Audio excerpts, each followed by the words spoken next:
mine's all on like one side. Okay. So we're going to go to, now that we know what sigils are, and we have talked about how to feed our servitor, Sarah, we went all over that with you last time. Now we're going to start going into the foundations of our spell making, or our celebrating, our altar making, anything that is giving dedication to whatever it is that we're trying to build into our bubble, right? Our colors and color magic is a huge thing in our craft, and we're going to start off with actual candle magic, and then eventually down the road I'm going to teach you guys auras and energy magic and all that good stuff too. So let's say that we'll start off easy. We'll say we're doing a money spell, okay? Now, one big thing with money is different colors all over the planet, right? So for us, money spell could be green, because green to us would represent,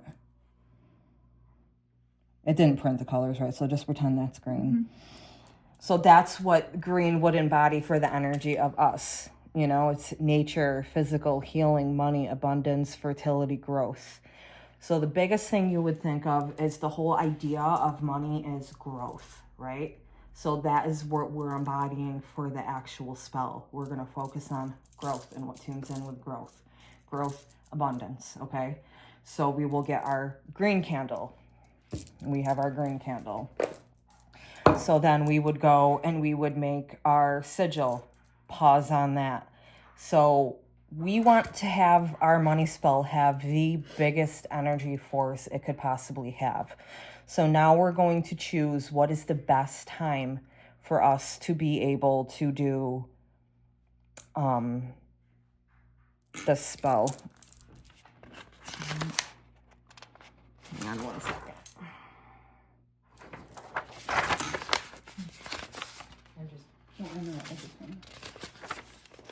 Okay, that's diving up a little bit for it. So let's.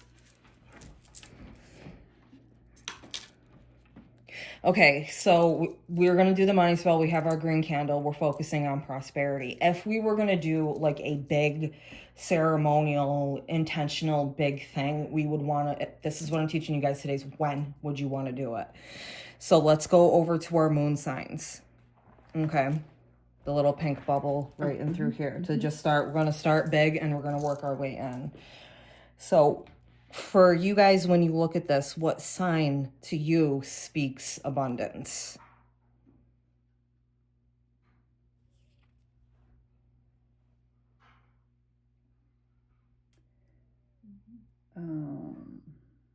Well, I see two. Okay. So what we're in. It's almost Nurturing. Could be money. Protective. Powerful. That's what I was looking at. Stable. Yeah.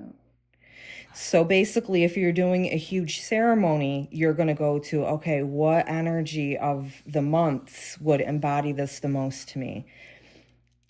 If you're doing a spell, anytime it doesn't, you do it when you do it, okay? If you're doing a big ceremonial thing, that's when you're going to take the energies and we're working our way out and bringing it in. Just because I'm saying this doesn't mean you have to do it this way. Okay. I'm just showing you one way to tune into it. That's it, okay?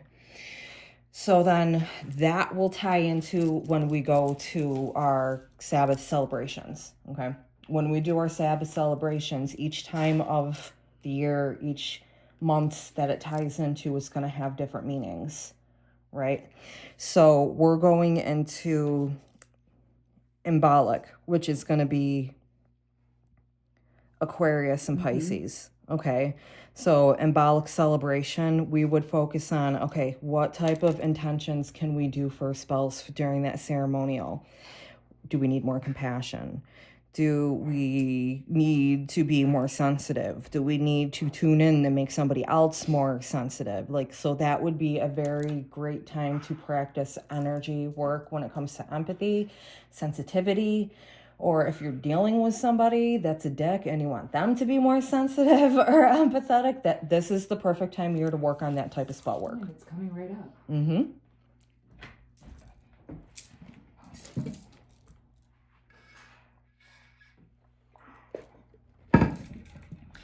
So now We need to do a money spell right now, though. And we can't really care about what time of the year it is because we need it right now. But we still have some time, okay? So we would go to, all right, let's look at our moon chart, which is this one right here. If we have time and we know, okay, well, in the month of February, at some point, I want to do a money spell. Everybody's busy. This is where this comes in handy, okay? Because then you can actually plan. And they have, like, witch plan books and stuff that spell all this out for you inside of the spell book, right? So we would look at our moon signs here. So growth. Growth would be a great one for money. Sharing would be good. Even clarity, because when you pay your bills, you have clarity, right? Beginnings would even be good because you have money. You can have beginnings because you have money. But let's go to growth. So we would say, we would put in our little planner, okay, when we are in the thick of the first quarter, in the beginning or end, anytime that the first quarter is in the sky, that would be a great time to do my money spell. Okay.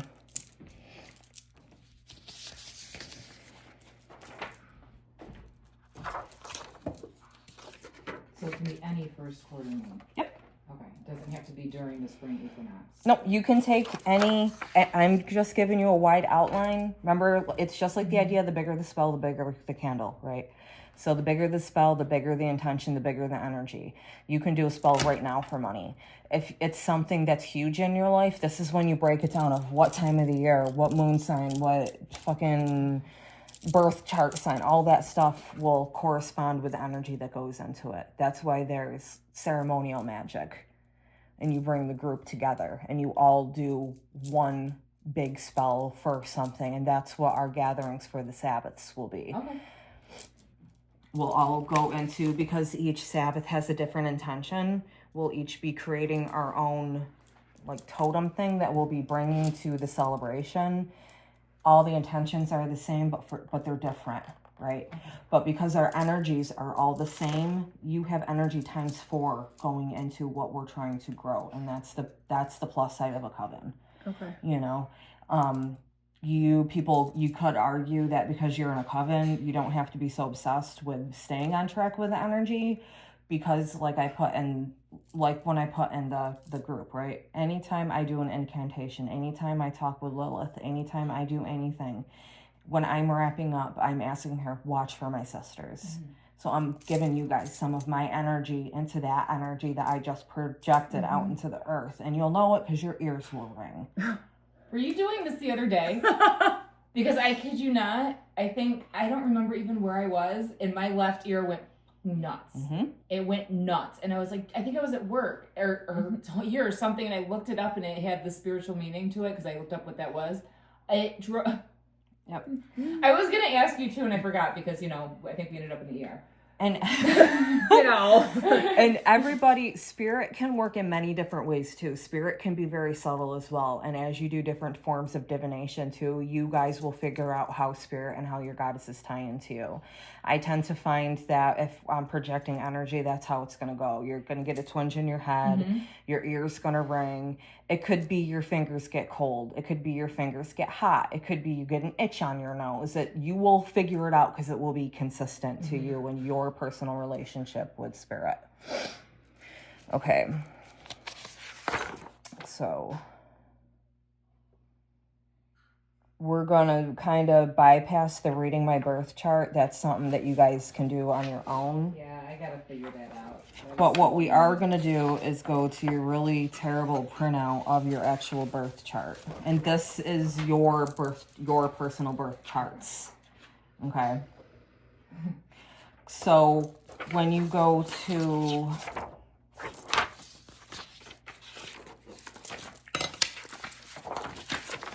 What's up with yours? I'm literally like half a person. Cold? I don't Is it know. cold in here?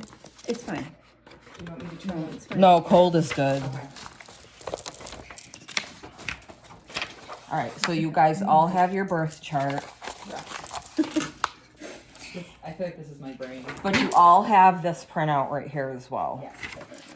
You have one of these in your book too as well, Sarah. Okay. This is going to start getting a little confusing. If you get confused, just tell me to stop, all right?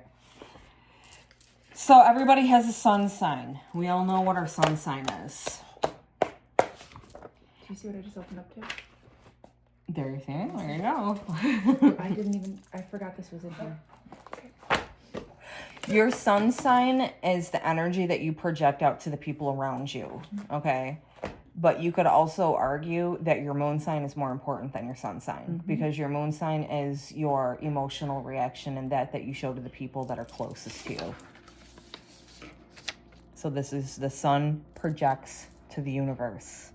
The moon is your shadow, your emotion, and that's how that ties into it, okay? Each planet, and I only started with the big planets right through here. I didn't start getting into all the nodes and all that shit. That's for another day. Each planet has a different intention. So let's do...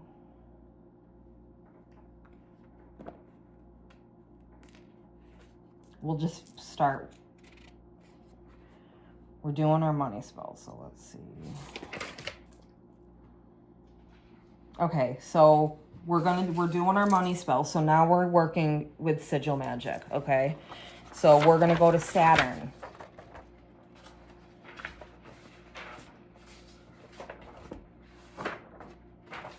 It's in one of the white prints right in through here. I broke down all the planets for you. Gotcha. Okay, so if we look at Saturn, one of the intentions that Saturn recommends or that ties into is success in business, career path, which can tie in with money. But remember, it's all about you and your energy. So if there's a different planet that means more about money to you than Saturn, then you would use that. If you'll find as you go through your practice, you will resonate with more planets than other. Some planets won't give you anything and some planets will, and that's why your birth chart ties into this, okay? So let's go and see.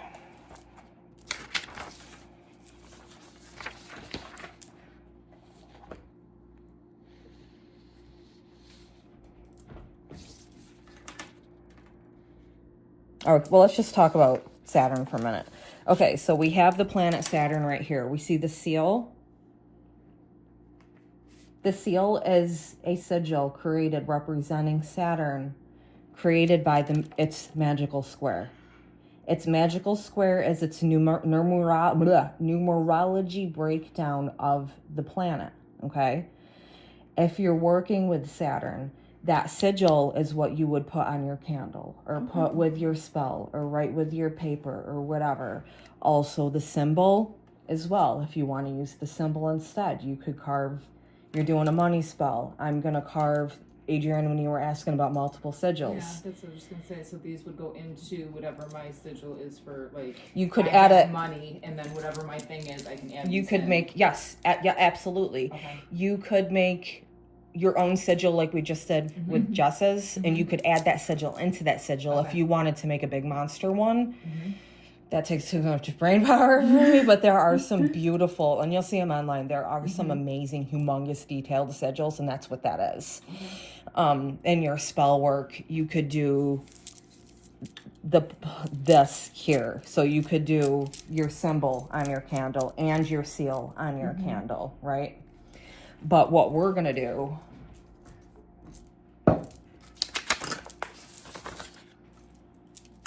is you're going to pull out, there's a paper in here that has this.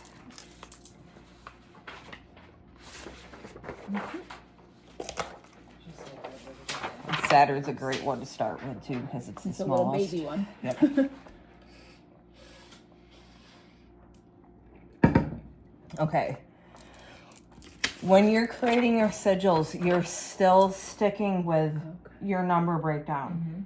Even though the planetary numerological things have lots of numbers in them, that's for if you do numerology, actual witchcraft. That's a completely different thing on its own. We're sticking simple with chaos magic, okay? So you're, with all of your planetary charts that you're going to use, you're going to stick with this outline, okay? So we have our Saturn chart right here. What you're going to do is we are doing our intention for money. So I have money. So you guys are going to draw right on this. I made this for you guys, okay? So you can do lots of them on here, so just use a little bit of space, I guess. So we'll write, I have money.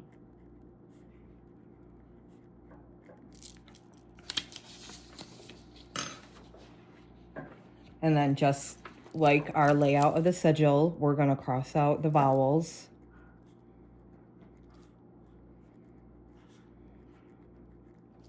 And then what we have left is HVMN. So we're going to go to our chart.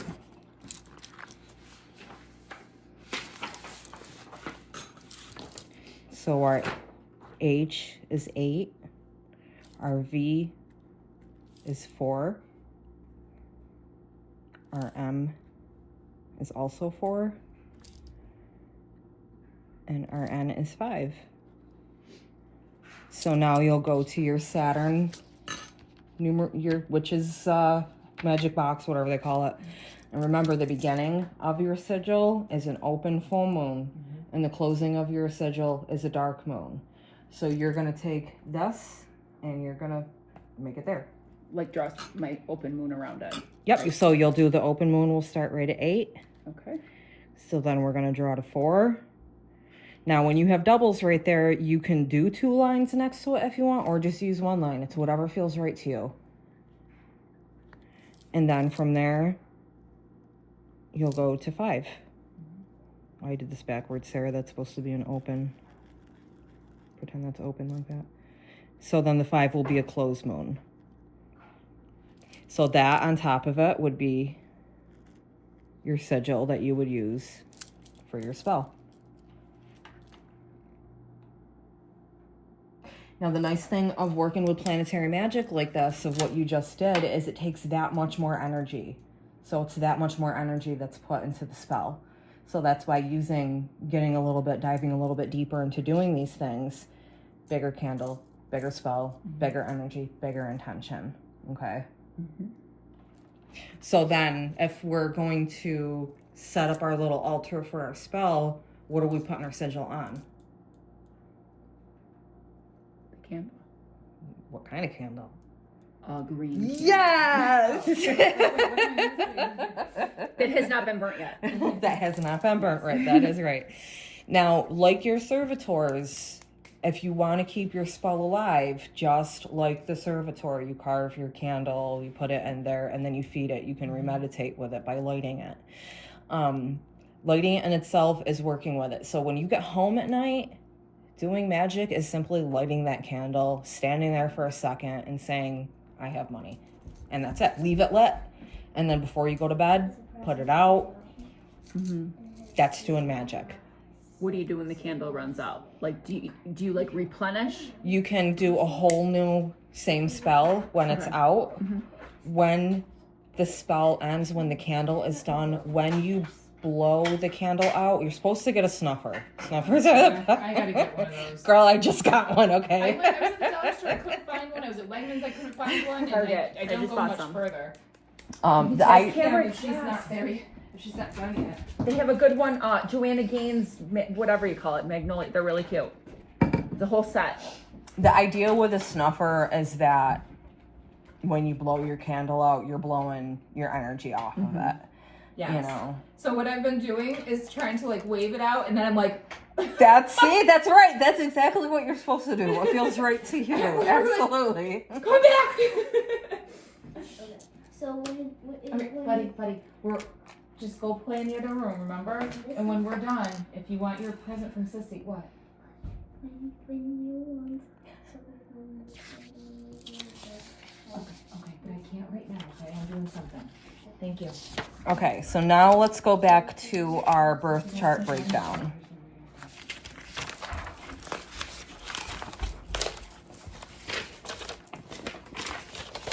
Which would be this paper right here. Do they have like birth chart for dummies? It's in front of you. Oh, okay. This will make sense to me at some point. As we go through, yeah. So I'm looking at this going, So some people will actually use this as considered a star. If you choose to, you can actually use this as a sigil for yourself, for your home, for whatever. Basically what you would do is take interpretively the lines you see the most. Okay. And that's what would be your star. So this would be like that. Again, it's intention of what works best for you. So, I mean, this triangle right here alone could be like the a symbol perfect for self. Triangle. Okay. Which, again, maybe that's something that you need to harness in with your spell work. Okay. Because every symbol means something. Okay. 4747. That should be something that could be connected with you spiritually to look into as well. Okay. So when we go to our charts, you're going to see exactly what I'm talking about. Okay. So look at your overall first chart, which would be the tropical chart. And we're just going to focus on the tropical chart. As you do your own research, you have the printouts for all of this. Okay. I'm just going to start here. So let's look at our charts and see what planet do we have the most in each of our charts.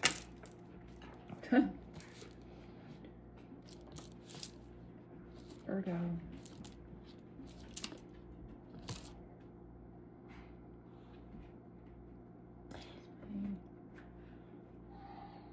You might have two that's the same amount of number, but what planets in your chart are the most?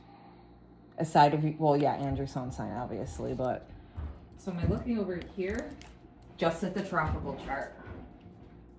We're just This doing right this here? one today. So it would be Libra, right? Is that what we're saying? So Pluto.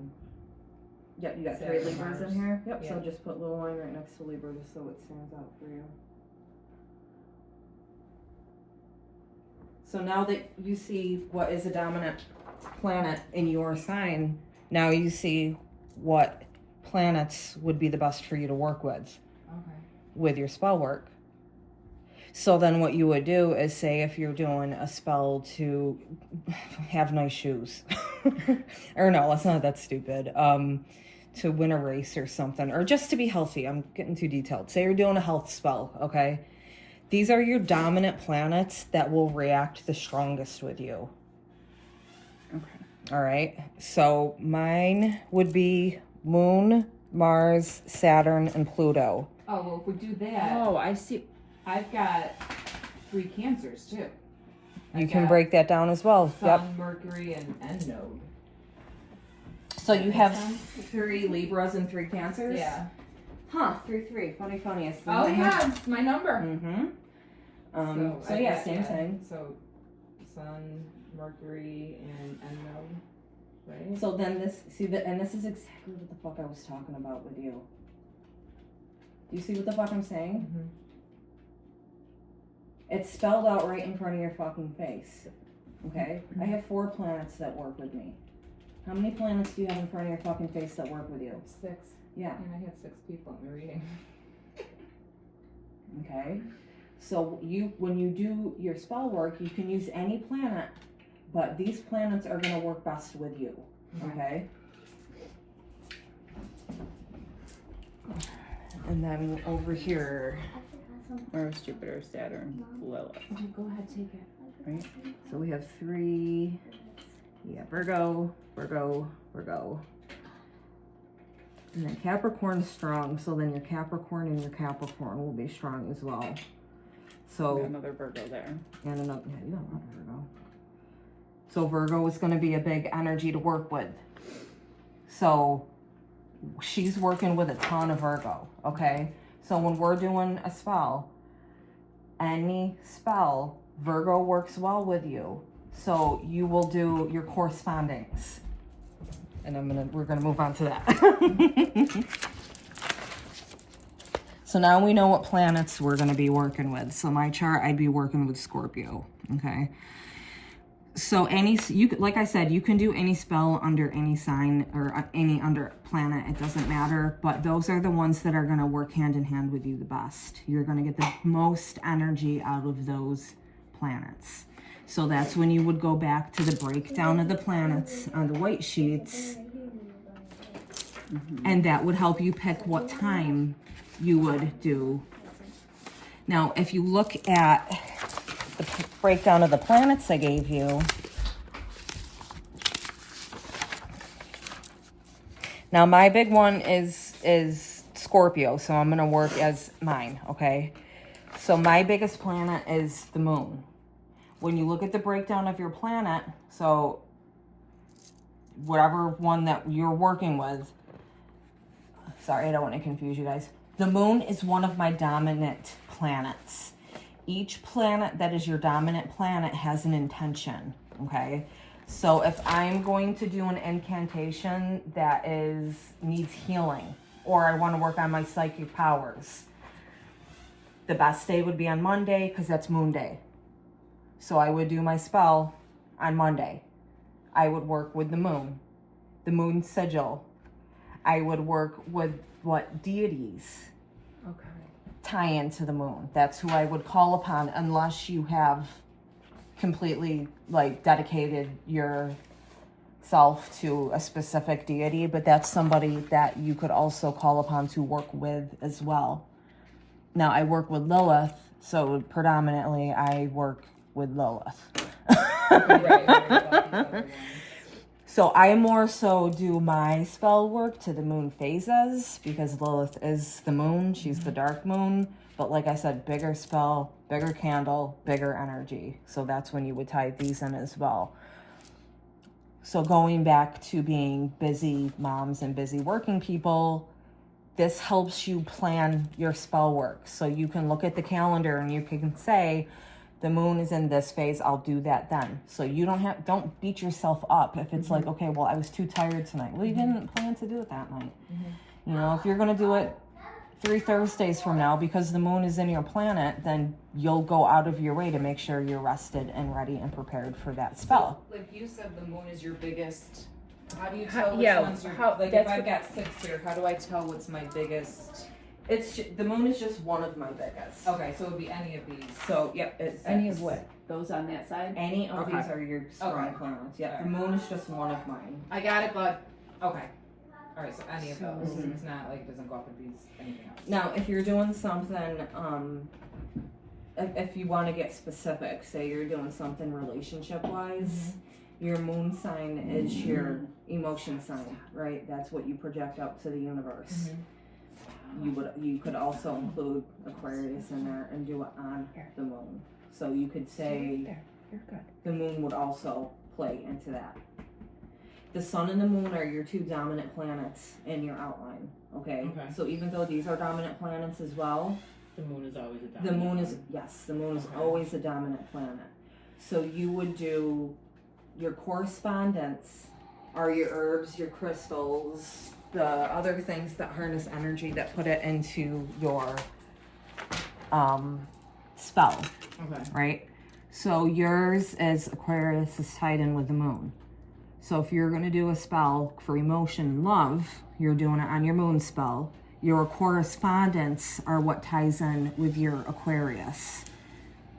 Okay? What herbs tie in with Aquarius? What crystals tie in with Aquarius? Those would be the smarter ones to add to it. And again, this is more detailed. Spell work doesn't have to be this complicated. I'm just giving you the big outline, and then you go from what works best for you. So now we know planetary sigil making for spell work. We know regular sigil making. We also have learned moon magic, which is the intention of the moon, right? So going to...